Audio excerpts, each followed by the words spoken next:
Museum, Jan, for choosing our wonderful house to have this event. It's just wonderful. And congratulations to the museum for all the wonderful work they're doing. How many years has it been? 17 years? And I'm waiting for the day when the museum's on the mall. And we're all absolutely. Well, my name is June Hasier. I'm a member of the Arts Club of Washington and a member of the museum as well. And I want to tell you a little bit about our club. We were founded in 1916, so we're going to be 100 years old in just a couple of years, 3 years. And yes, women were very much part of the founding of this club. And they were very instrumental in the organization of the club, making it very successful. So right from the outset, we had women making a contribution right here. So you ask, why did our founders choose this house for their club? Their new organization, they just founded, they were searching for a house, and they saw this one and they loved it. And why do you suppose they loved it? Because it was historic, because it was beautiful, and the location was really good. So they immediately bought the house. Well, as soon as they could find the money and take out a mortgage, they bought this house. Now, as you all know, this is the Monroe house as well, because Elizabeth and James Monroe lived here on 2 occasions. The first time when he was Secretary of State under President Madison, and the second time when he was elected president, and he had to live here. This was the executive mansion, because Admiral Cockburn, remember him, and his British friends came through Washington and set fire to everything.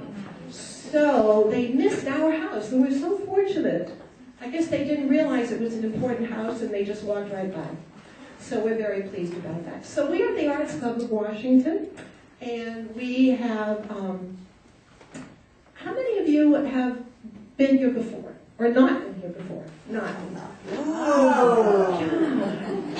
We have to do something about that. How many of you live in the area? Oh. And we've been here 100 years and you didn't know it. So I want to tell you a little bit about the club, and then I'll be quiet so Joan can come up and introduce our program. I have prepared a little sheet for you that talks about the benefits to being a member of this club, and also a little sheet on the back that talks about what privileges you have as a member and what we do. So if you have questions, who are we, what do we do, please talk with me later, or pick up one of the flyers, or pick up a newsletter. There's some out there as well. Because we are not only a member of the club, we're an art gallery, as you can see. We have new art every month, and we're a historic house. So we have a lot to offer, and I'd love to talk to you about it. So I'm going to ask Joan to come up and begin the program. And thank you all for being here. It's lovely to have you.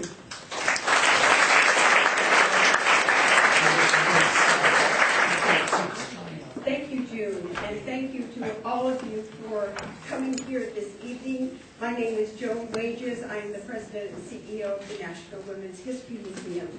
I see a lot of familiar faces, some of whom were out marching with us yesterday on Pennsylvania Avenue in celebration of the historic 1913 suffrage march. And of course, that is the purpose of the museum, to honor and recognize and celebrate the women who have come before us and their many contributions to our great nation. June kindly mentioned about our efforts towards a building site. Just last week, legislation was introduced again into Congress that would create a congressional commission, and the legislation was introduced in the House and the Senate, and that commission would identify a permanent home on or near the National Mall. At the same time, we released polling results which showed that 65% of Americans, equally male and female, support having Congress authorize land for a National Women's History Museum and it being on the mall.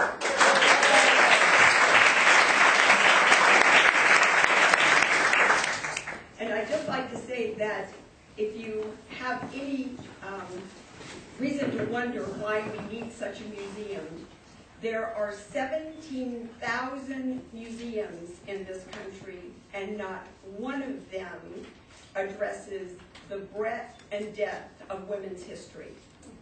There are 56,000 museums in the world, and not one of them addresses the breadth and depth of the women's history of that nation.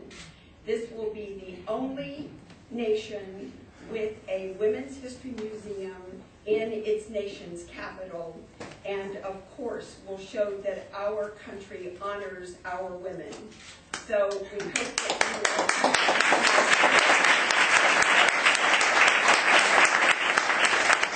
So it is my distinct pleasure to introduce to you one woman who needs little introduction, if none, and that would be Cokie Roberts.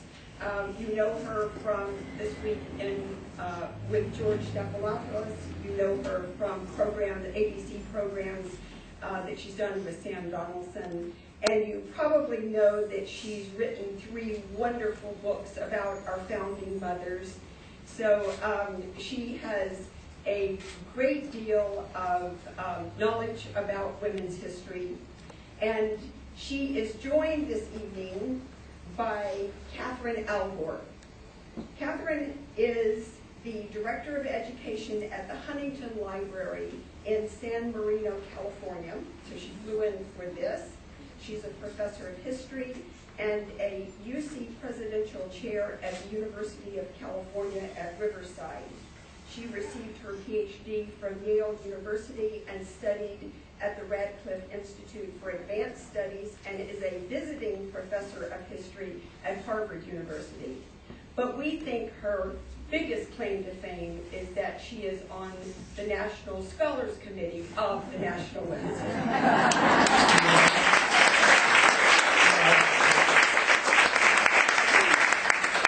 The two of them are going to discuss Catherine's new book, her latest book, I should say, because she's written several, but this is her 3rd book on Dolly Madison,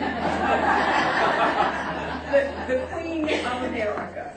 And so I leave it to you to Thank you, share Sherry. the program. Thank you. I concur. That's my proudest credit. Yes. And it is enough for me to leave the sunny climes of San Marino, California to come and be with you all. Well, it's March, and March is Women's History Month. And this is the month that we women get. So Cokie and I decided to make the most of it and talk about our passion, which is really to talk about political women, first ladies, but also other political women. And the clue to what we're going to talk about is in the title of the presentation, Hidden in Plain Sight. And you may say, well, what does that mean? Of all the ladies of history, or women of history, certainly the first ladies are the most famous, the most visible, and that's certainly true.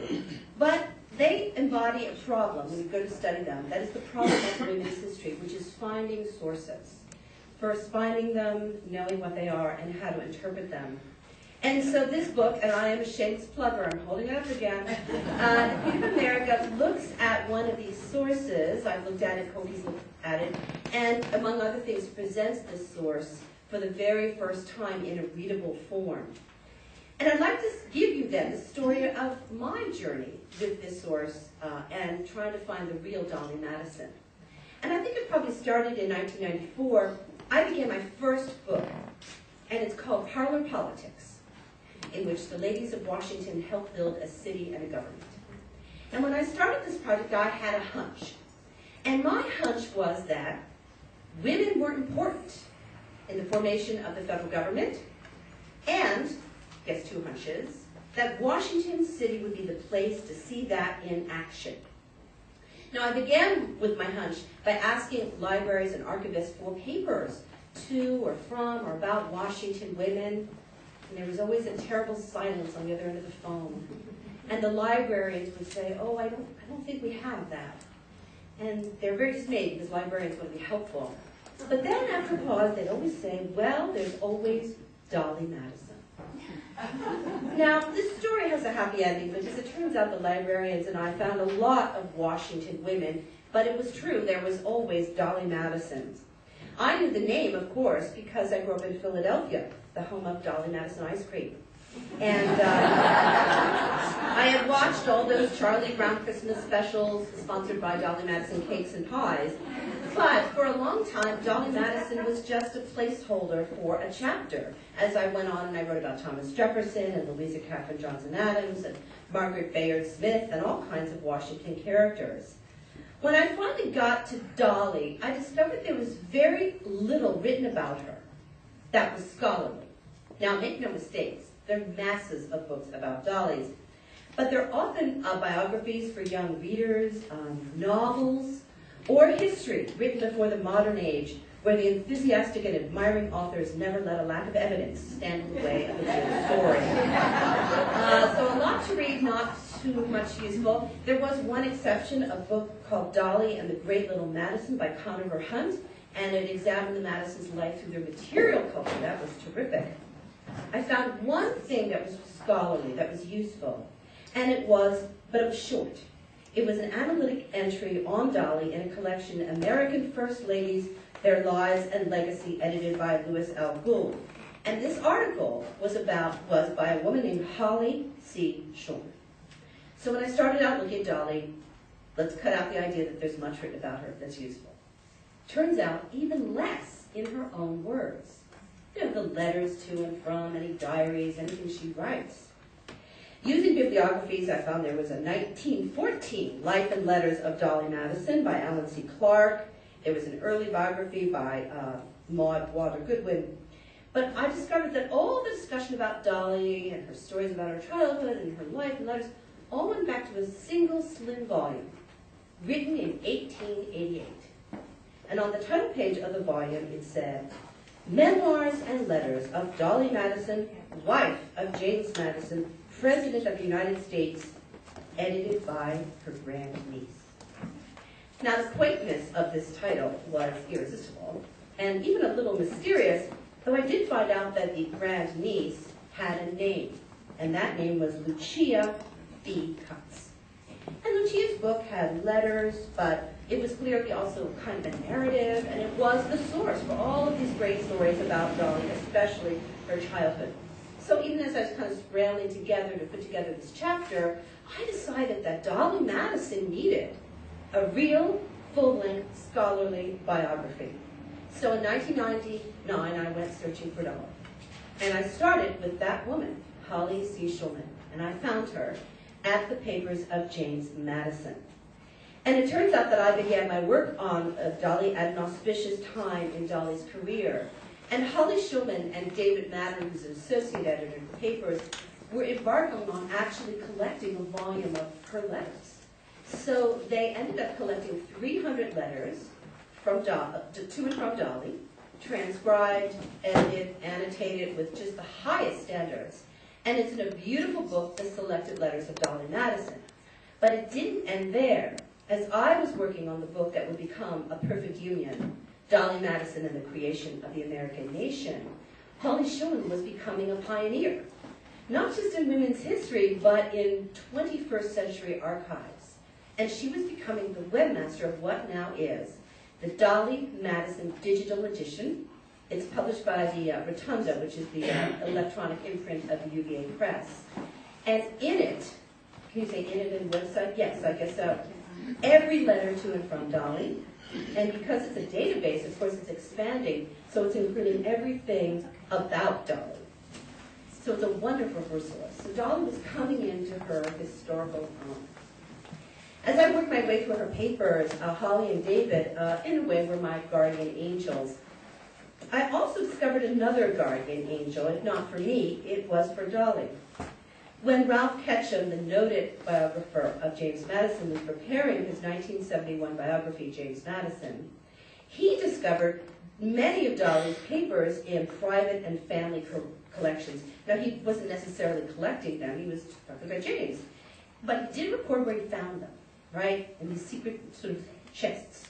And where he could, he persuaded family members to let him copy them or put them on microfilm. Does anybody remember microfilm? Yes. So a lot of things that we know about Dolly and James, they exist somewhere, and if any of you have them in your attic, I beg you to bring them to me. But all we know are these Xeroxes and these microfilms. And it was through Ralph's efforts, one of these microfilms, and during my visits to the Schlesinger Library at the Radcliffe Institute, that I learned that this mysterious grandniece, Lucia B. Cutts, was not the author of this slim volume, this work that I had used, that everybody had used. Like a perfect lady, Lucia may have hidden modestly under that pseudonym, a grandniece. But there was another woman behind her skirts, her own aunt, Mary Estelle Elizabeth Cutts. It was Mary who had written the memoirs. She was the woman who had known Dolly. Lucia had selected and adapted and edited Mary's writing to suit her audience's Victorian sensibilities. And so that's really what this is. For the first time, we have taken these memoirs and we've brought Mary out of the shadows and into the historical light. It turns out that Mary wrote two versions of her memoirs, and the Queen of America presents both edited, transcribed, and annotated, again, according to the very highest documentary standards. And in addition to publishing Mary's work for the very first time, we have essays by Holly Shulman and by Elizabeth Dowling Taylor and me, and Cokie Roberts graciously joined in with a preface that sets the wheels in motion. And it was really great to work with these women, who I had actually all met in my search for Dolly. You may know Elizabeth Dowling Taylor, one of our essayists, as the author of A Slave in the White House, the Paul Jennings and the Madison. She has done that. And Lee Langston Harrison now actually runs her own museum of Culpeper history. But, you know, it was Dolly that brought us together, like so many people. And in fact, it was Lee's work was the first transcription that we had, and we began working from that one to bring Mary into the light. Now, when you read Beck's essay, you discover that Mary Cutts, born September 16, 1814, was the daughter of Dolly's favorite sister, Anna Payne, and her husband, Richard Cutts, the congressman from Massachusetts. Now, as Beck points out, we don't actually know a lot about Mary, but the most important thing we know, and this is actually the title of Beck's essay, she was Miss Cutts. That is, she remained unmarried. We don't know why. I think it was because she and her sister, who was named after Dolly, were having too good a time in Washington City being young ladies about town. That's as good a reason as anything, I think. The sisters had been close to their Aunt Dolly, and they stayed close as they became adults. As Beth tells us, by the time Mary Cutts was 10, her aunt was addressing her as, quote, my sweetest of daughters. And it's to these young women that Dolly also sort of addresses her most quotable quotes, if you will, her good advice. It's to Mary that Dolly muses on the personal quality of decision. She says, decision, my darling Mary, is an excellent trait of character, provided it is not blended with too much obduracy, which means stubbornness. And it's a later letter to Mary that Dolly revealed that oft-quoted secret that you can find on book plates and pillows all over Montpelier's gift shop. She says, we all have a great hand in the formation of our destiny. Now, we don't know how or when Mary wrote the memoirs, or even if it was her idea. We think that some time in the last years of Dolly's life, she elected Mary to help her record her memories. What we do know is that sometime after her aunt's death, so Dolly dies in 1849, Mary indicates she's determined to publish an account of her famous aunt. And the reason she never did, and the reason Lucia picked up the project, was that Mary died 7 years after her aunt in 1856 at the age of 41. So for all the work she did, she never got to see her work between covers. Now, writers and biographers have known about Mary's work, obviously. It's been in archives. And they've used it for all those great stories about Dolly. But for the most part, they've done so uncritically. That is, they just treat the document as a succession of facts. But the truth is, Mary's memoir is a complicated and even troublesome document. So now you're seeing the stages a woman's historian goes through. It mirrors, in many ways, what all historians go through to find the documents themselves. But then you have to ask yourself, how do we use them, right? So we're looking at this thing called memoir, and we understand, we see immediately there's a problem. The word memoir. It implies your own memories.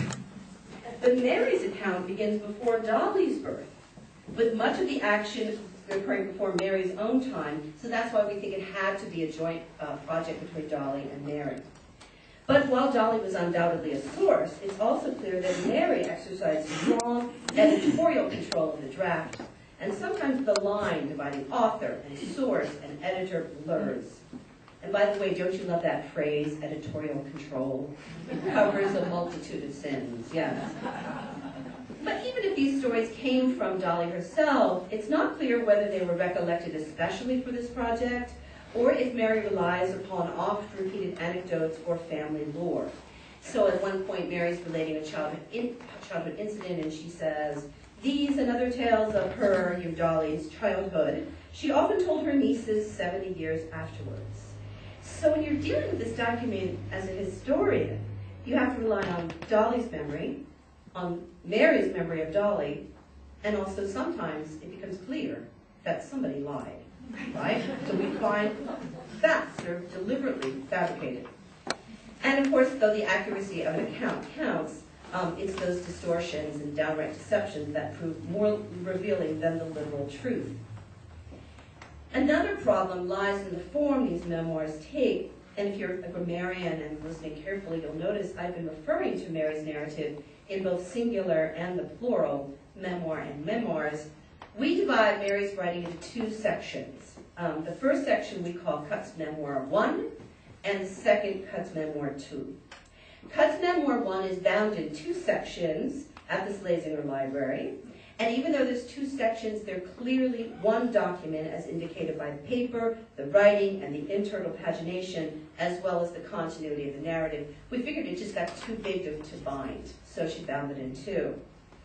Nice and neat, right? Cutts Memoir 2, on the other hand, is a mess. First, we don't have the originals. It's in one of those microfilms I was telling you about. And it's individual pages scattered through the microfilm. So it's easy to see then with these two very striking differences that we have often treated these accounts as two different versions rather than one long narrative. And it's not just because they look so different, it's because they overlap. So Cutts Memoir 1 starts before Dolly's birth, and it goes to the War of 1812. Cutts Memoir 2 begins in 1800 and goes to Dolly's death, so you see there's a lot of overlap. So it's easy to think of them as maybe versions of the same draft. And it doesn't help that in one of the last letters we have from Mary Cutts, she's writing to her publisher in a way that many an author can relate to. She's trying to sell her draft. And she talks about the different advice she's got from people. So some men advised her, she said, to put with a great many useful hints, among others to bring in as much of her, the people of Dolly Madison's day, and historical personages as I could. This I have endeavored to do with accuracy. So bring in more famous people, somebody told her. And she thought it was good advice. She said, I found that without them, the narrative would, in many places, flag, especially the 16 years passed in Washington. Someone else said, put in more about James Madison, put in more real history about the wars. Mary sounds like many a professional historian as she defends her finding. She says, what I said about Patrick Henry I knew was commonplace, but I thought that of Aaron Burr was new. So she sounds like no, this is new stuff, I swear. Right, okay. So this is a great letter. It's actually in the book, and you can read it and you think, oh, you can certainly tell, but the problem is, you look at Cutts Memoir 1 and Cutts Memoir 2, both things are true. So one has more real history, if you will, some has more about James, some has more about Dolly. So in the end, even though we've divided it into, as these papers are, because we don't really know what Mary intended, we've decided to use them as, we've decided to present them as two, but they're really probably a rewrite of a single narrative. That is probably one long narrative, even though there's a lot of overlap. And as you read it, you won't be surprised that the most vivid writing, the writing that really reaches out and grabs you, comes at the end of Cutts Memoir 2, right? We're in the 1830s and 40s, and Mary now is on the scene. And she's visiting Montpelier, and she has strong recollections of it, and her Aunt Dolly and her Uncle James. And in fact, it's such a vivid source for life at Montpelier that at James Madison's Montpelier, which is now a museum, the staff uses her regularly as a source. So, overlap notwithstanding, we think of it as one document. Okay, so we now have step 2. We found it, we sort of made sense of it. Now we have to find out what it can tell us and what it can't. Now, obviously, I came to the project and did all this work because I have a passion for Dolly Madison. But I became more and more interested in the task that Mary had set for herself. In addition to being a primary document for a founding figure, it's also a primary document for a woman in the 19th century who was trying to make history. She's trying to enter her voice in the historical record. And in this, Mary has a paradoxical task. On one hand, she has to make the case for Dolly and her historical significance by showing her as a powerful woman. And she does that, she understands the way we do, access to politics. On the other hand, she has to be careful, because by declaring Dolly openly politically powerful would be to declaring her unwomanly. That's a tough sell. And of course, prohibitions against women in politics have a long history, and an 18th century lady like Dolly would have been horrified by any suggestion of petticoat politicking, even as she was getting your son a job and doing a favor for your problem, she would have been horrified. But it becomes even more potent for Mary Cutts, because Mary is writing from the 19th century. And in the 19th century, there's even a stronger prohibition. She's writing from the cult of true womanhood. And so I look at this paradoxical task, and I look at the language she uses, which is the language of her aunt, which is a womanly language. So even as I'm getting your son a job, we're talking about what a lovely boy he is, and what a good son, and that's why he deserves the influence of the first ladies.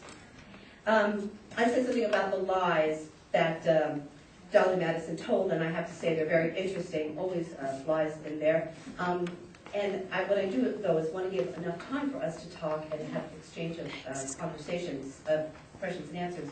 So let me tell you, it sounds like I'm hopelessly shilling for my book, and let's face it, I am. But if you buy it, I want you to be introduced not only to Mary Cutts, but to the questions the scholars, Cokie, Holly, and Elizabeth have for her, and see what it took to make a woman who made history. So let me just stop there so we have a little time.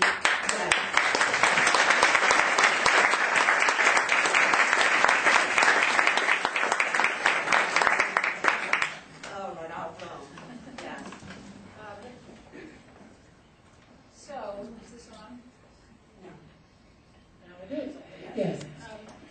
So, showing you how hidden, how hidden in plain sight these women are. As we were getting ready to come here, Pat pointed out. Move it up. Okay, I'm not hearing. Not at all. Maybe they can't both be on. That's okay. Okay, that's it. There we go. Got it. There you go, only one mic. We'll switch it. No, I've had all that good theatrical training on it. But, so we were in touch with the museum about coming to this place, and it was all James Monroe's house. And Pat said, didn't Elizabeth live there? So here we are, Women's Museum History, and Elizabeth Monroe being left out. And that just happens all the time. It is just the way it is. And I am at Mount Vernon a lot doing programs with them, and I just endlessly bug them about the fact that it says George Washington's Mount Vernon. What? Is he here all by himself? I mean, did Martha do nothing? And in fact, she did a very great deal. But where Elizabeth Monroe, I must say, she did have an especially tough job in coming after Dolly Madison. Because for all of Dolly Madison's womanliness and pretending to not be powerful, she was powerful, and everybody knew it. And at one point, Henry Clay says to her, "Everybody loves Mrs. Madison." And she said, well, that's because Mrs. Madison loves everybody. Now, we have read her mail, we know that's not true. But she was adored. She was absolutely adored. When she left office, and she was in office, the newspapers wrote incredible stories about her. You know, a son came into our lives, and now it is gone. And then it shows poor Elizabeth Monroe, you know. And in fact, Bess Truman, lo those many years later, said the last position I'm in was Elizabeth Monroe, because Bess Truman, of course, coming after Eleanor Roosevelt. But so Elizabeth Monroe was particularly hidden, becoming as she did, but she also was sick through a lot of her first ladyhood. So she was literally hidden, but nobody really believed it. At one point, Thomas Jefferson's granddaughter, Ellen Randolph, who loved to come to Washington and get away from her mother and all those miserable children. Martha Randolph had a baby a year forever. And Ellen came and wrote back to Jefferson, Mrs. Monroe has made herself very unpopular by taking no pains to conceal her aversion to society and her unwillingness to be intruded on by visitors.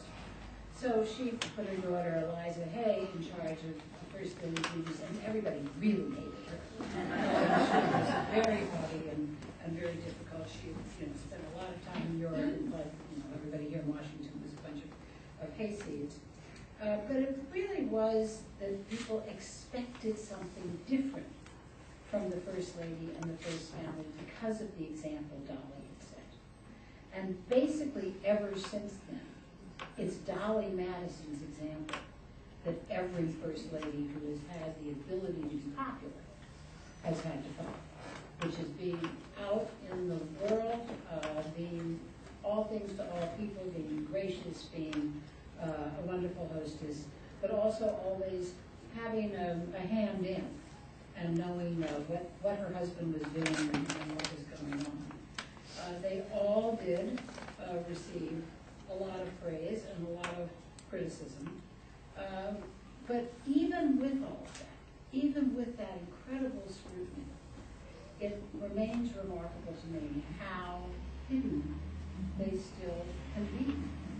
And that's been true all the way through, even, for instance, with Laura Bush. Laura Bush was the first Lady to ever give the weekly address that presidents give every Saturday.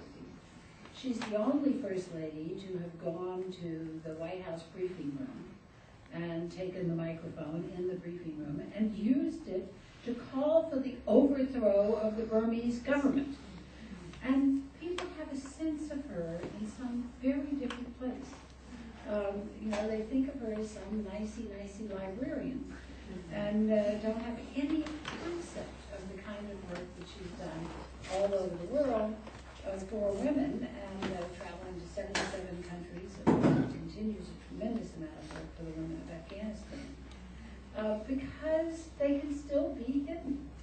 And it is really something odd in our society when you consider how public everybody is and how on stage people are all the time and everybody's twittering and we know what everybody's doing every second of the day. But our First Ladies can still not get the kind of recognition that they deserve because they are women and hidden in plain sight. Laura Bush, I'm happy to say, is well aware of that and has a tremendous allegiance to women's history.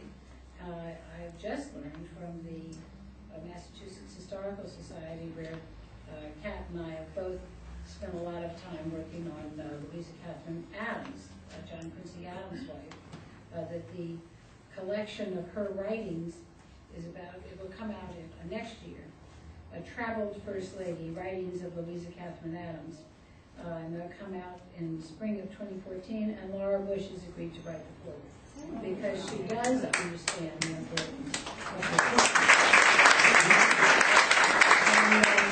and she will help bring that First Lady, Louisa Adams, into view. C-SPAN is also doing doing a whole series on First Lady's influence and image throughout this month. And in fact, Elizabeth Monroe and Louisa Catherine Adams will be on the 18th. So I think that they're going through. Today is Abigail. So they are now running. So there's an attempt by people like Holly Shulman, who I knew in college, and all of us who work on women's history to try to bring these women into our lives and into our girls' lives, because I think that is terribly, terribly important. But our problem remains that it's still really hard to get. Right now, I'm working on a book about women in Civil War times here, and one of the women I'm desperate to get is Mary Cutts' niece, Adele Cutts Douglas. She was the daughter of James Madison Cutts, and she was quite the person in town. She was married to Stephen Douglas, and everybody paid attention to her. There are no papers. She has no papers. And I find a letter here at the University of Chicago, a letter there at the Massachusetts Historical Society, because Richard Cutts, her grandfather, was in Congress from Massachusetts. You find little pieces here and there, but she's impossible to really put together because she's hidden, and a lot of these women are. But what the Women's History Museum will do, and what we have been attempting to do, is to bring them into sight as much as we humanly can, and to give you some sense of not only how important they were and influential they were, but how funny they were and how interesting they were. The men's letters to each other, the founders particularly, they knew that if they won, they were very self-aware. They knew that if they succeeded, that they would be famous people, and that their letters would be preserved and published. And so they wrote in that fashion, these very thought-through, pompous letters. When they wrote to women, they wrote very different letters, which is why a lot of them hadn't been saved. In fact, James Monroe did burn up all of his letters with Elizabeth Monroe.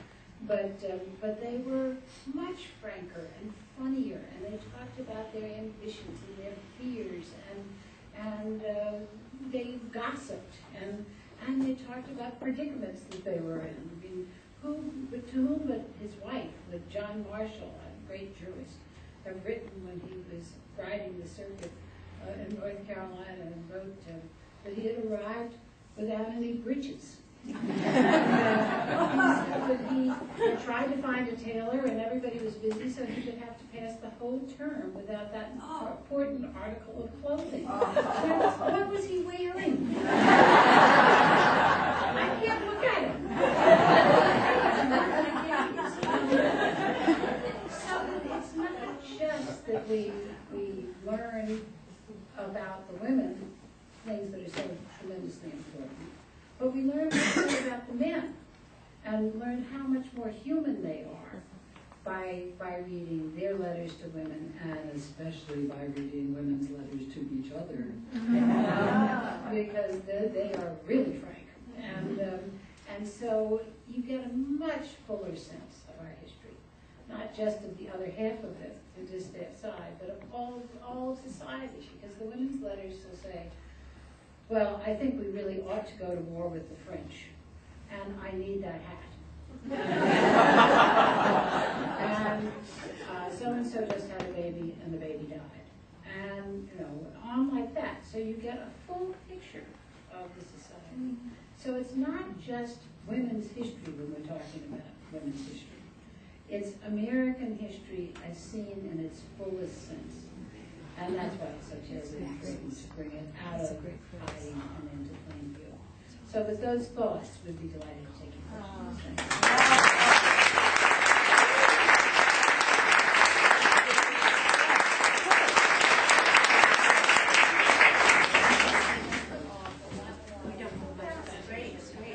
I'll be the professor and call on that lovely woman right there. Good evening. My name is Valerie Young. I think think one of the reasons First Ladies are hidden in plain sight is because in spite of their public role, they're not paid. I know in the case of recent First Ladies, they have staff, they have office space, they have a domestic policy agenda, they have public obligations, they make public appearances, and yet they're not officially compensated for their time and their labor. And to not pay somebody for the work they have to do for you is slavery.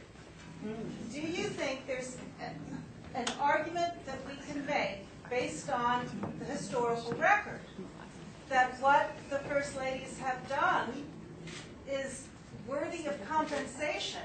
And would that help with this ability to be invisible and visible at the same time, which is the great conundrum of being female? Thank you.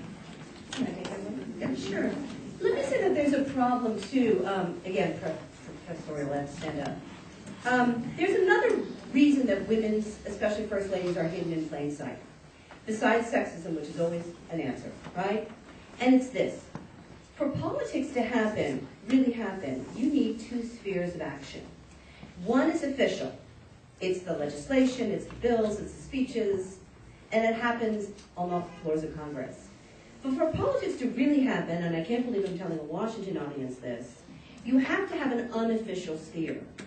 A sphere that is informal, casual, if you will, social, if you will. And that's where the process of politics happens. That's where people can propose and negotiate and come to terms outside of the glare of the official spotlight. So one of the reasons women's work is hidden, and it's not paid, is because the power of it, up until now, has been invisible. We never have to convince of our argument are people in the diplomatic service. For a long time, diplomats understood that there was an official diplomat, usually a male, but there was an unofficial sphere, a social sphere where people could have these kinds of interactions and see each other as their most human. And so in a way, if you're really good at the unofficial sphere, you are going to remain a little bit hidden. But this brings up this whole question, too, that I wonder if Cokie would address it, of the role of the unofficial sphere in Washington now, especially when it comes to promoting civility. Well, there isn't one. That's the problem. That is the problem. When people ask me, which they do pretty much all the time, is this the worst it's ever been? The answer to that question is no. They're not shooting each other. And that's improvement. And in the era we're talking about, they were shooting each other. So they get in an argument on the floor of the House and go out to Bladensburg and shoot each other. So metal detectors has made a lot of difference. But the lack of families moving here and people being together in informal settings is one of the largest reasons. Not the only reason, there are lots of other reasons, but it's one of the biggest reasons why they're having such a hard time getting together in government. But I'll just say quickly, because I want to get to more questions, it would never fly to pay a First Lady. Now, maybe if we have a first dude at some point, he will get paid. But it would be to recognize her power in that fashion would be something that would be really, really something that would terrify the American public. Yes, sir. Thank you for all of this. Your comment about the first dude is something I've been thinking about, and assuming that there is one day a first dude who's not named Bill Clinton, will he be hidden? And what can you learn from first dudes at the State House? And there are plenty of those. When you compare them with first ladies at the State House, is there any insight you can get there?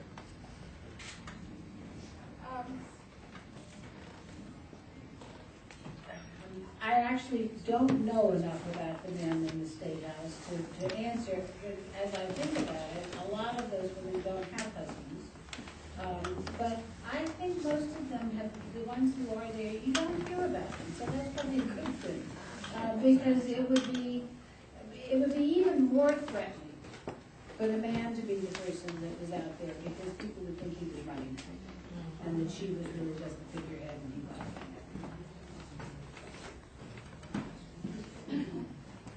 questions? Yes.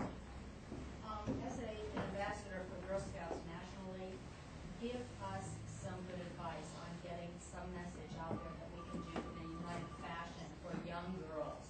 I think that is key. There are leaders going to be. What can we do to get the message out about how women have had power and it's been hidden? That is, give us some agenda or something. The question is, could you all hear the question? No. All right, this lady is an ambassador for Girl Scouts, and she says, how do we get the message out for young girls about how women have had power and that it's been hidden? But they can read our books.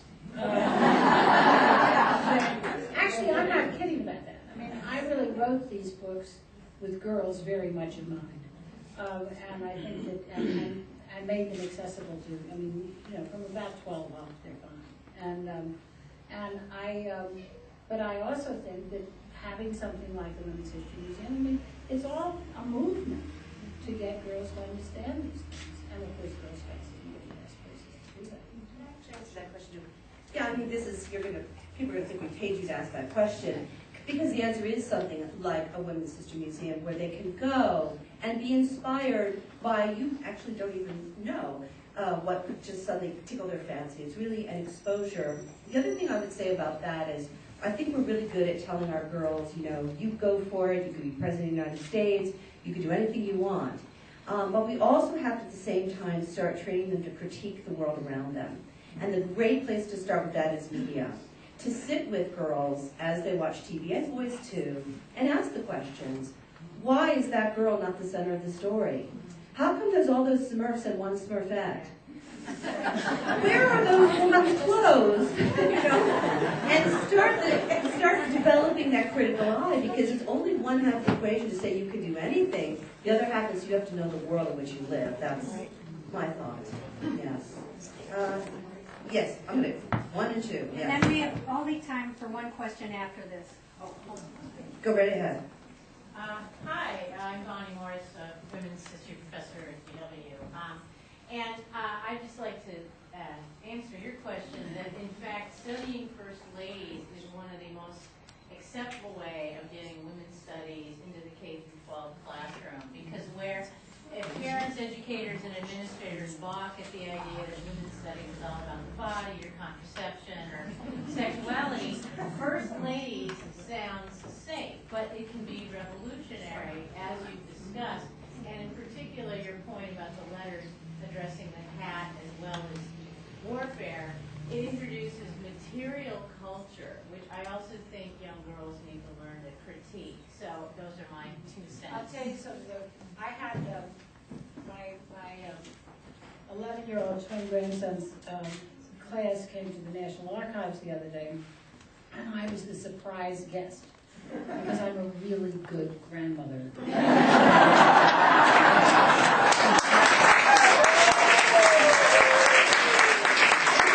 a whole lot easier than the trip I took on the bus to Jamestown with them when they were in 3rd grade. But they came in to the Learning Center, and they had, of course, just seen all the documents, the Charters of Freedom.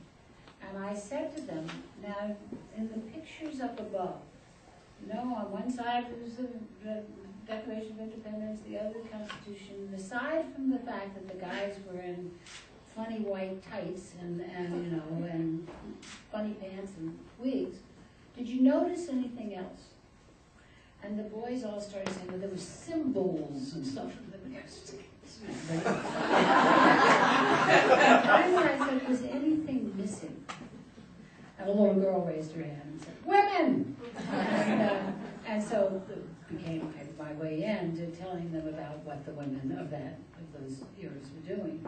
But she had noticed, and she had felt excluded by that whole scene. Now, they do have, because I'm on the board and assistant on it, in the cases in the archives, something about women of the period, and Abigail Adams and all of that. But that is, that's one. It's like the month. And, but I think that constantly, not harping on it, not any of those things, just pointing it out, and they respond incredibly to it. They really do.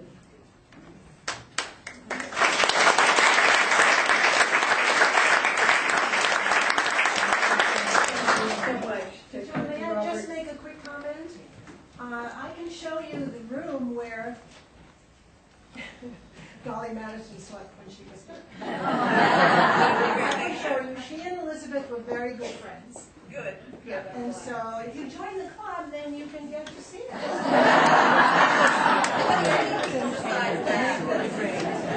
And then the other one, we hope you'll become a member of the National Women's History Museum.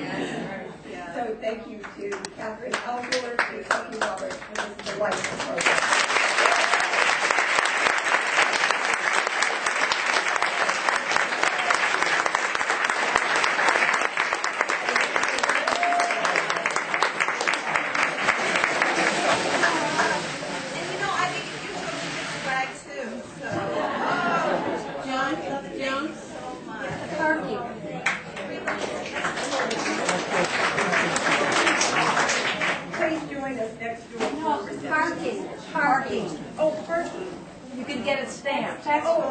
Yes, if you park at the national parking lot, or should ground stamp, and you'll get